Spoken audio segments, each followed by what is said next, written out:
Ladies and gentlemen, something dangerous is being planned in Kenya. Rigathi Gachagua is going to be arrested at the airport. Immediately, he lands back into the country from America. That's according to Kipchumba Murkomen. I saw another man who sat where you are sitting the other day,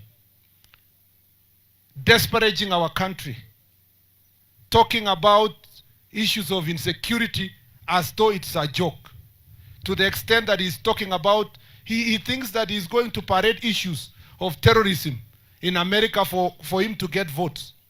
Your Excellency, we want to say without fear of contradiction, because he has said he has information and he knows and he has an agent who is sitting in meetings with Al-Shabaab.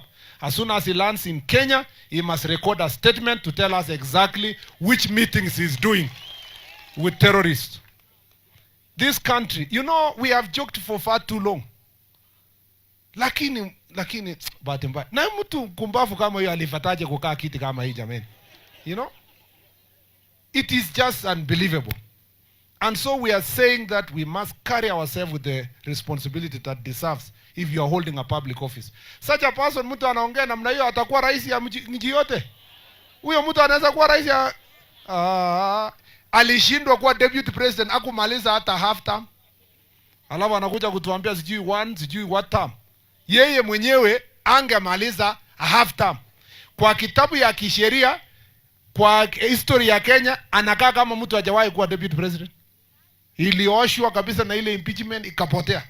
Alafu anakuja kutupatia lecture hapa. Hapana. So we will be very firm. Wangana kuweka tuliki kuona kasi na lazima weko firm. Aratan marat. I wanted to ignore the statement by Kipchumba Murkomen as just normal talks and threats.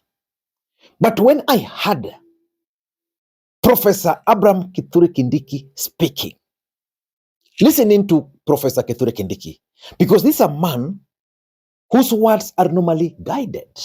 Nimesikia watu wengine wanacheza na mambo ya security ya nchi. Na mimi nimekuwa waziri wa usalama wa taifa, naelewa maneno ya usalama sio maneno ya mchezo. Nimesikia viongozi wengine wa zamani wameenda huko ng'ambo na wameenda huko kutusi nchi ya Kenya na kutusi rais na kutusi viongozi wengine. Sisi hatuna shida. Kama agenda yako ni matusi, endelea na matusi. Kama upendi rais ama upendi deputy president, ni sawa, hiyo ni haki yako. Lakini kuna tofauti kati ya nchi ya Kenya na viongozi. Iko tofauti kati ya nchi ya Kenya na serikali ya sasa, kwa sababu serikali ni nyingi. Hii serikali ya William Ruto ni serikali ya awamu ya 5. Tumekuwa na serikali ya Uhuru Kenyatta, tumekuwa na serikali ya Mwai Kibaki, tumekuwa na serikali ya Mzee Moi, tumekuwa na serikali ya Kenyatta 1. Kwa hivyo serikali inakuja ikipita, lakini nchi inabaki. Kwa hivyo wewe ukitaka kutukana ng'ambo, wewe endelea na matusi, wewe tusi rais vile unataka, tusi deputy president, tusi kiongozi yule mwingine, lakini usitusi nchi ya Kenya. Na wengine nimeona wameanza kusema ati wanajua mambo ya Al-Shabaab, wanajua ni watu gani wanapanga njama vile Al-Shabaab itakuja kupiga Kenya. Na mimi nimesema hivi, wewe usiweke siasa kwa mambo ya usalama. Al-Shabaab sio mambo ya kucheka. Ni kama hao majangili wameumiza watu wetu hapa siku mingi. That is not a joking matter. Na kama wewe uko na taarifa, unajua Al-Shabaab anakutana na nani na Al-Shabaab ako na plan gani, ukirudi kutoka ng'ambo uende uandikishe statement, ndio tutafutane na Al-Shabaab tuwakamate kabla hawajaumiza nchi yetu. I hope you are not just playing politics, because there is no politics involved in national security.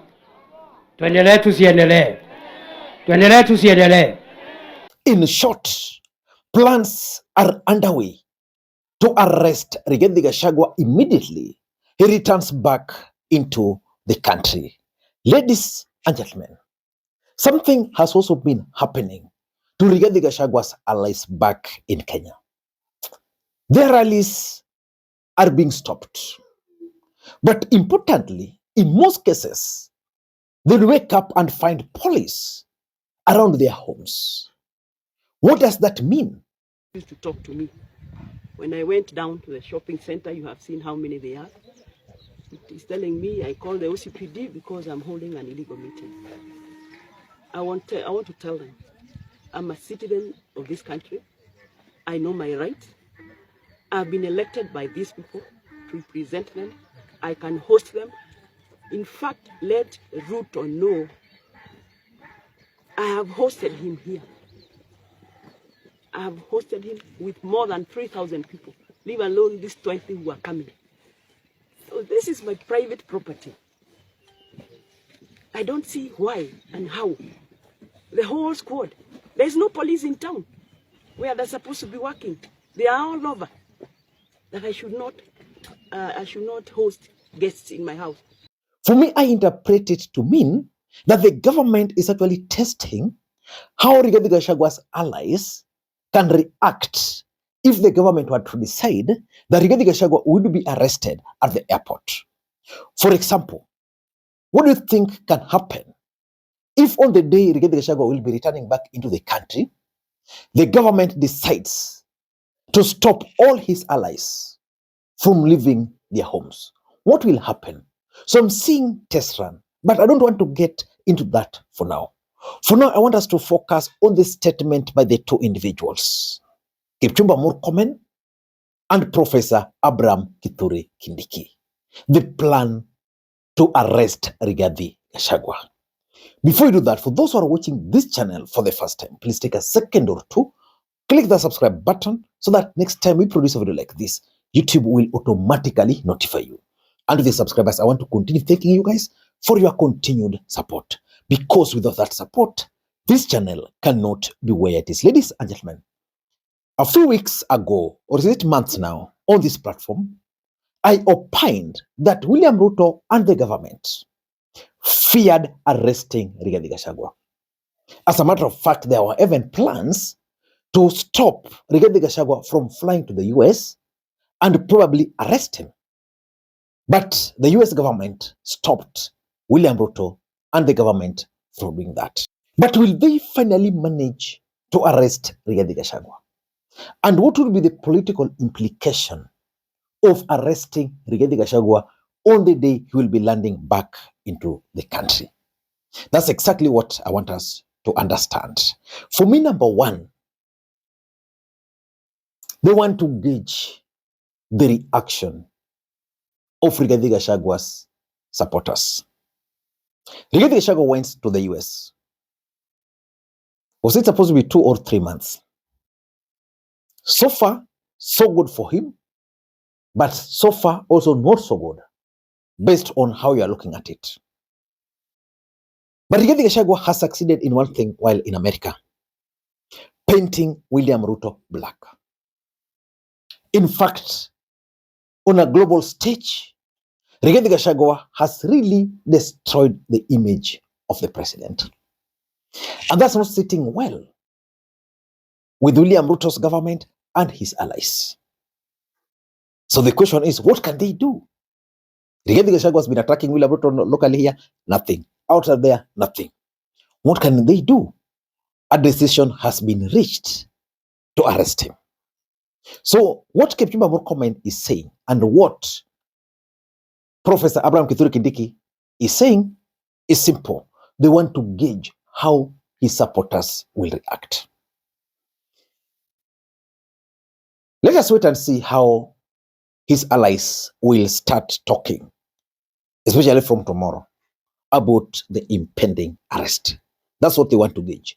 And then the intelligence will be able to gather the information and come up with a report, which they will then hand over to the president. They'll either advise the president, this is good, you can go ahead. This is bad, stop it. Just like it's very difficult to arrest Raila Odinga. So that's number one. Number two, and this is the main intention of the plan, they want to stop the massive homecoming which Rigathi Gachagua and his allies are preparing on his arrival. There is something which happened in 2014, and I was deeply involved in it. Baba while you were away. Most people remember the guy called Morocco, who was interviewed on the streets.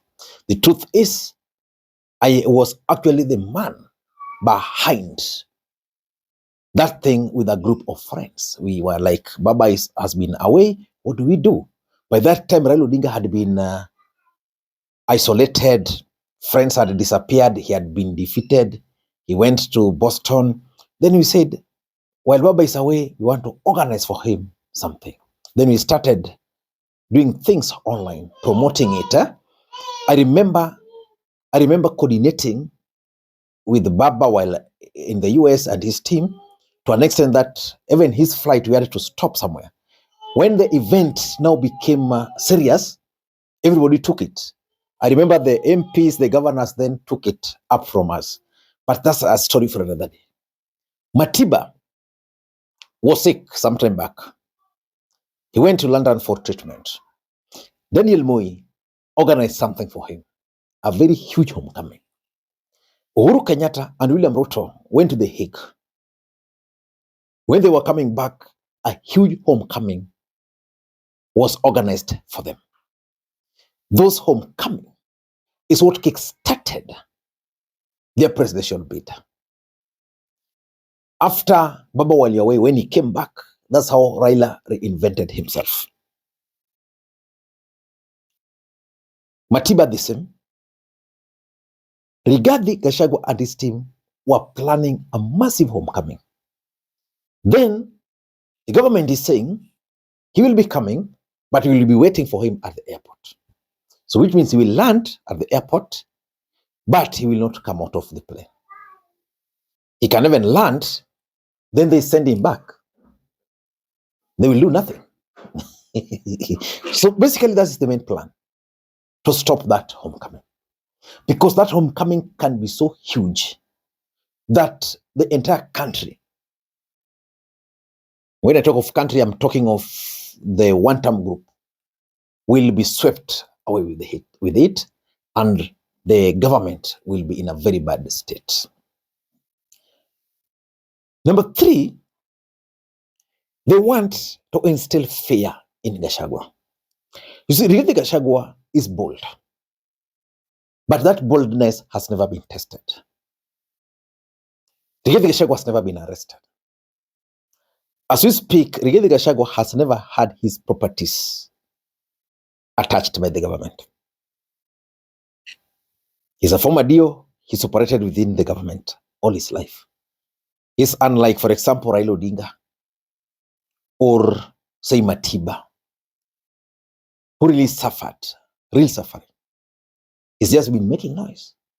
So maybe for the first time, these guys want to instill fear, real fear in him by arresting him, then targeting his properties.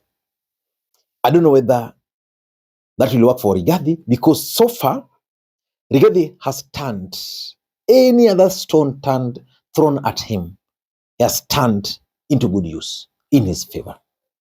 Probably because he's a good communicator. And for me, which is my last point, I think Kenya Kwanza are just in panic mode. They fear Rigathi Gachagua. They don't want Rigathi Gachagua to continue talking in America. But there's nothing they can do. So what they are planning is to take away the limelight from Rigathi Gachagua when he lands back into the country. Ladies and gentlemen, I don't know what you think. That's my take. Until next time, this is Lee Makwiny. Bye-bye.